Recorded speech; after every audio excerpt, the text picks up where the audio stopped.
Well, hey there, Internet. Today we're going to do something a little bit different. I'm going to have to talk about some engineering that I'm going to do. Behind me is the wall between that I'm going to use for the Jack and Jill bathroom. So, and I know that there'll be a sense of privacy. So the one that will be going into the restroom, I'll end up building a half pony wall and covering it up. And then Leah had an idea to get stencils and cut them out and put them in the windows if additional privacy were needed. But I only think I need to do it on the restroom facility. I think the other two I'll just leave smoked. So what you have are 3 doors stacked deep. One will be a permanent wall against here. And the next one will be a sliding door that'll hide behind it. And the last one will go all the way across the connex to make a wall when I want it. Otherwise, I can open it up and leave it open and airy. And yes, the facilities would be exposed. Listen, it's just me out here. It's a retirement home. I'm not going to shock the world. So, and I'll like the light. Additionally, I can't find my thermometer, but I'm also letting you know that this Connex, all by itself sitting here, I've engineered the right amount of insulation, is at least 10 to 15 degrees cooler than outside on the ground. At least. I think I'm in the 90s. It feels like 90s. Outside, I'm 120, 150 on the soil. It's just awful. So, what I'll do is I'll get out a few odds and ends and we'll take a few measurements. There's the 3 doors, and I've just for now clamped them together. They're clamped up there. But instead, in place of clamps, I have barn door glides, right? And I need to set it up so that 2 doors can glide together, just like your closet doors that would stack together, but with barn door hardware. And if it ends up looking cool, I'll leave it exposed. But if it ends up looking, cobbled together, then I'll wrap that whole beam in sawn 2 by, 8s by 8. And that way it'll look like it's a big thick post with the glides put in there. So I did buy barn door glides, but I'm not opposed to going to the tractor store and getting, real barn hardware if I need to double up 2 doors that slide, because they have them. So I can get a barn hardware. But I bought a kit. Let's go ahead and take a look at the kit real fast and see what your ideas would be for putting together 3 doors thick, that one being a wall, and then these 2 doors gliding on each other. And we'll engineer that together and see what we come up with. Alright, key to the engineering on the gliding wall will be the hardware that I choose.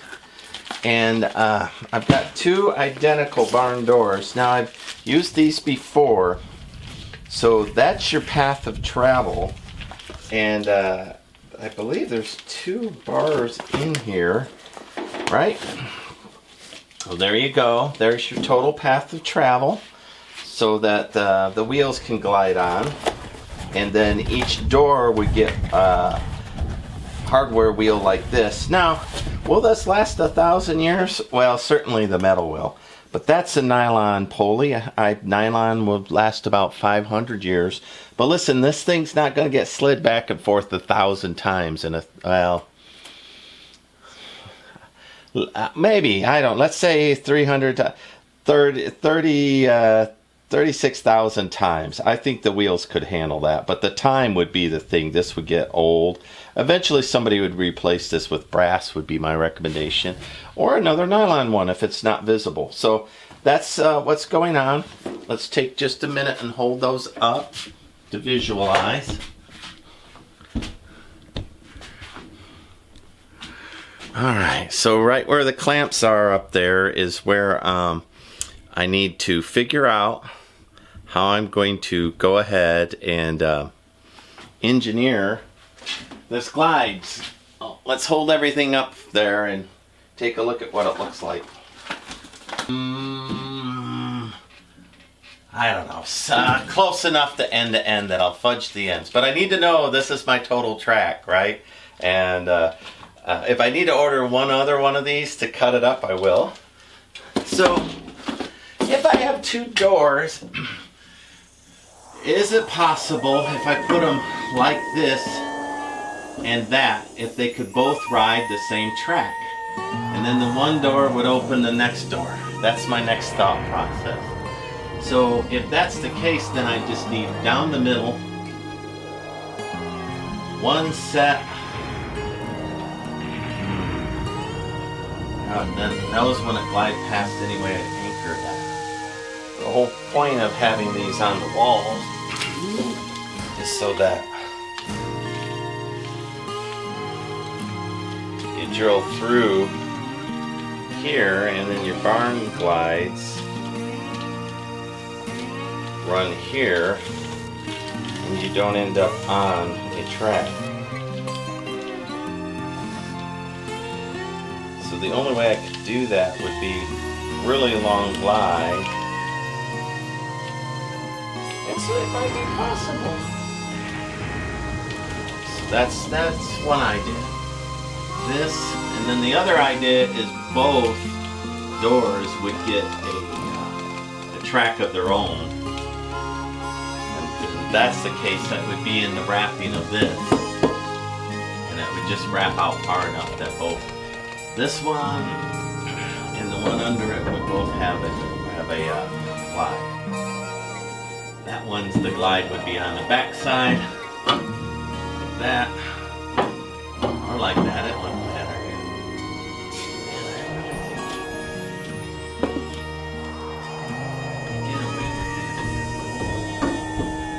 Well, visually, I'm glad this is my personal journal of decision making. And this is decision making in the rough. I'm going to have to make some diagrams, going to have to think about it, look around, see how other people, and I had old farm doors where the doors would be double stacked, right? And one would push the next. So there's two ways they could do it. You know, I could set it up so the doors could go opposite each other, but that only gives me a 30-inch opening there. If I do it this way where I can stack them into like effectively a pocket, then I get a full 5.5 feet between, plus this wonderful breeze that's still cooling me to this moment. So anyway, these are the parts that I have already here for this wall assembly. If I need to order another one just for matching hardware for any purpose, I will. I mean, they weren't much more than $100 a piece. And this is high-end. I mean, it's carbon steel. It'll last 1,000 years. And it comes with the fasteners. So, and I could go to Tractor Supply and get spacers, you know, from tractors for this. I'd spray paint it black and match it up there.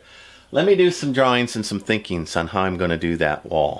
Dr. Pepper and Mr. Pibb are the exact same thing. I'll sit on this side and do the scratchies. Okay, you'll do scratchies. I'll finish this thing up here in a minute or two. All right. And I need to use your glasses. The heat. Oh, okay. Well, the heat is just so oppressive that I can't. I just can't. I can't anymore. No, That's how oppressive. I have a Sharpie if you need a Sharpie.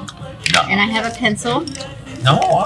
Hey, you do you. I'm trying to be helpers. You are a helper. You. What have I called you? An over-enabler?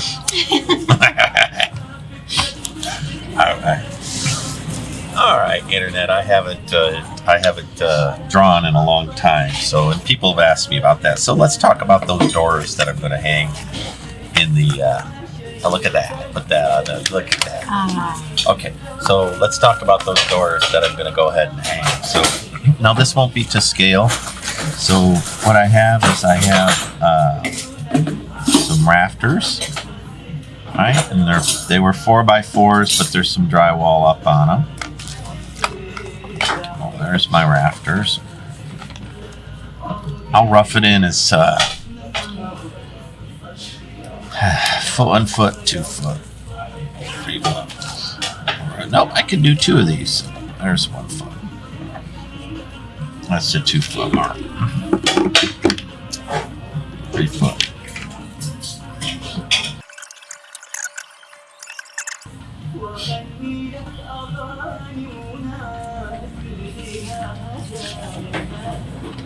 Now this won't be to scale,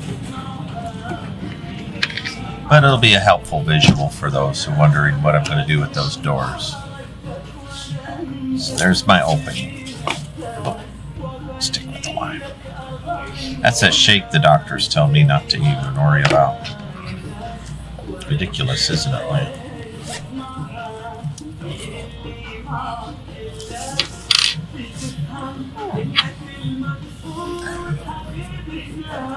So I've got a 6-foot door, right? And that will be the door that will be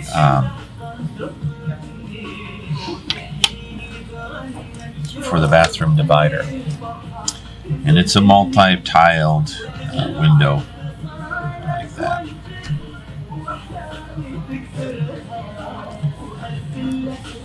Now, I had two ideas on that. Either build a screen with a little ledge here down to the bottom to make that a little privacy door, because behind that will be the bathroom. There's one idea. But Leah had an idea if I would continue all the way down, that I could use the vinyl and I could cover these windows up with vinyl so they would be all covered up. And then as you go up, the vinyl would be cut through, so it would start being less and less opaque till the very end. And how many patterns? I've got one that you can't cut out, right? That one of the patterns is a yeah, but the mandala, the flower one. Yeah, that would be really pretty. So, but down here, that extra foot, I definitely need to choose something up. So I'll need a little figure here. Let me go ahead. Right here, I'll do a figure 1. So where the door and the wall interface is, that'll be figure 1. I'll do another page for that.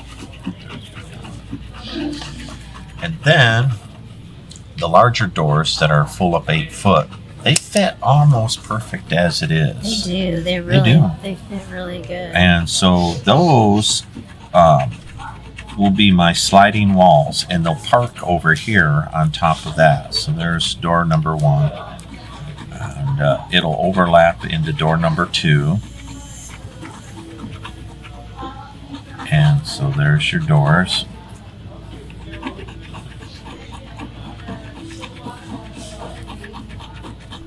That's the glass, right? All right. Now I need a mechanism for me to be able to use my barn door glides that you saw and convert those into how do I make these all work together. And so there'll be another figure here, and I'll do this figure right there, figure 2. It'll be how these things attach.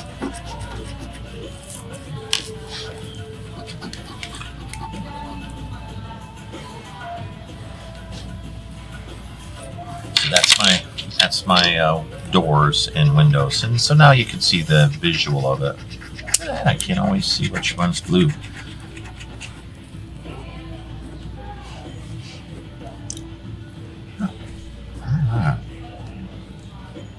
And well, I've done this before with these doors, remember, Leah? But they opened up this way, where I'm using them like pocket doors, where they'll stack up and then they'll stack over here. So, but the problem is the barn door glides are built for doors to go apart, and so now I need to engineer a way for me to put them together. And so this is what I was thinking. Or I'll do figure 2 first. How about that? Like everything's backwards. And you might invent something that might hit, everybody. Well, if push comes to shove, I can always go to like Tractor Supply and get real barn doors that do push that way. Where they stack all on one side or the other. So, but I don't think I need to. I think I can use the hardware that I want. Well, this will be a side view.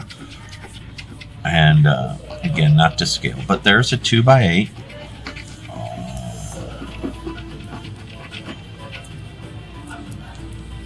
1, 2. All right, we'll do that. There's a 2x8. 2 inches by 8 inches. So.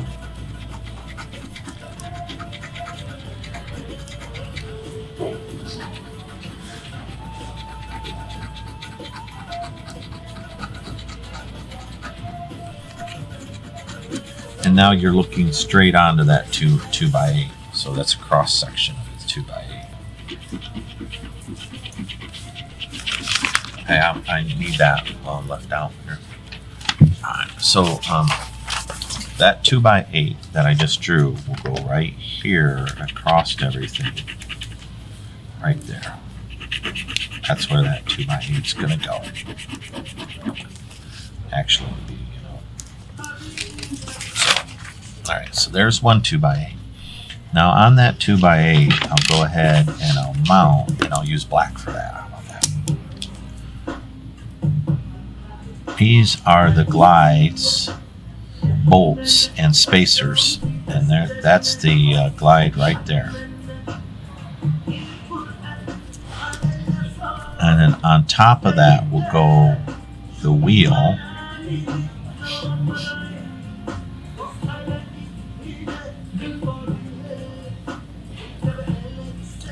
And the oh, you won. Man, we're lucky this year with This is $200. Wow.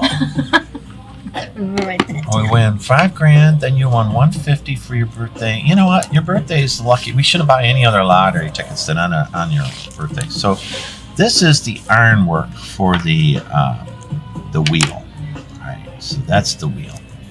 And that ironwork will bolt on to door number 1.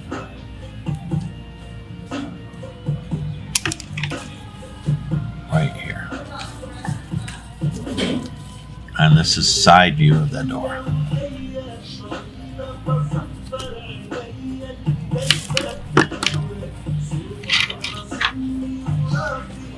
All right.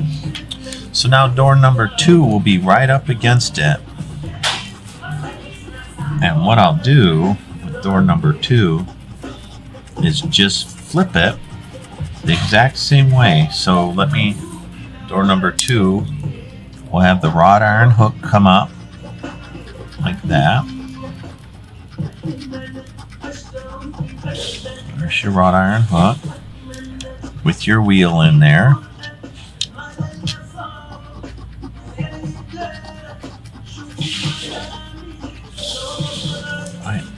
Like that.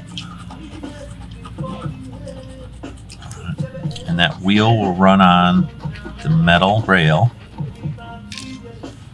And that metal rail will be attached with a spacer and a bolt to another 2x8. So I'm going to wrap the existing post of 4x4 post in 2x8s, and each 2x8 will have the metal wrapped to it. Now, this is a door here. We'll say door 1, door 2.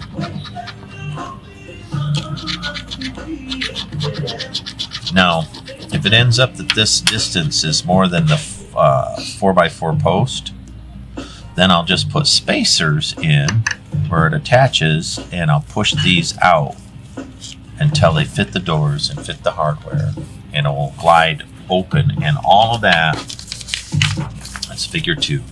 That will be a 4x4 post right there with the wheels that will come down like that. Like that. A wheel that will come down like that on the other side. And then those 2 will slide all the way over so that I have it completely open. There we go. Now this door here, that will be a wall. What I got on that is figure 1.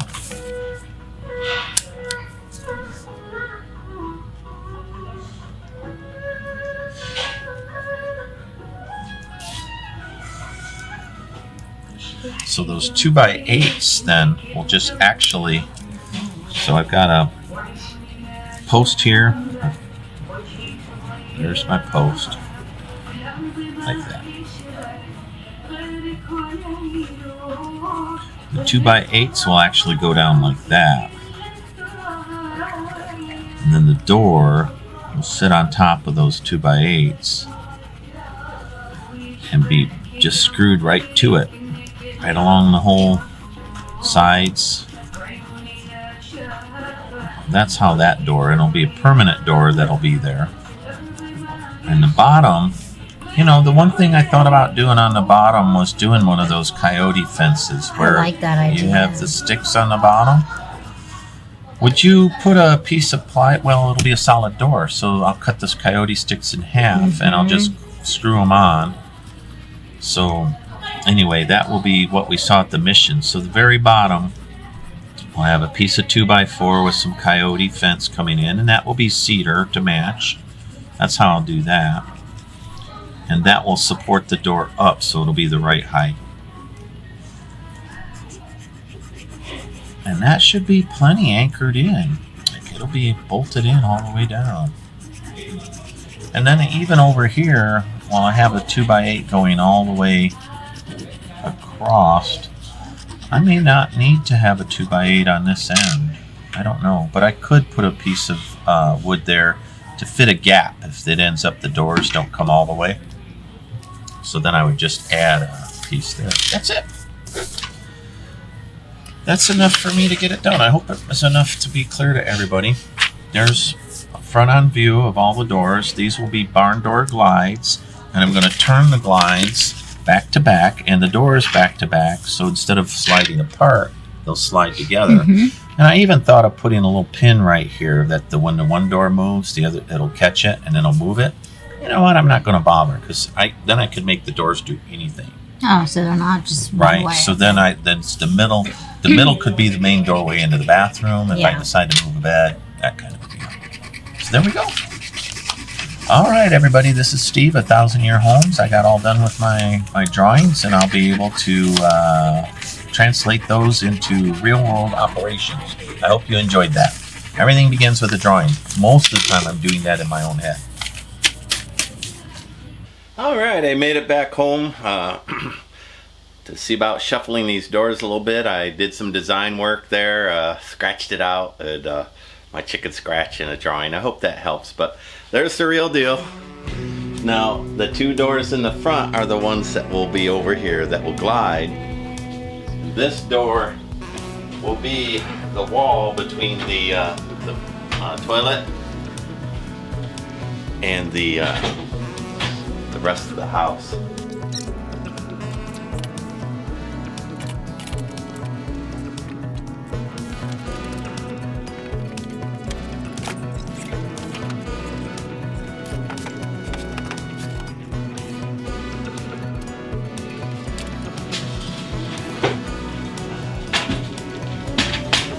Y'all see, I missed that step going down. That's how you throw your back out. I'm lucky. The way these work. That one will ride on a 2x8 over here. And I could actually start taking some measurements. And this one will ride on a 2x8 over here. And they'll be up tight against each other. I'll put some felt there.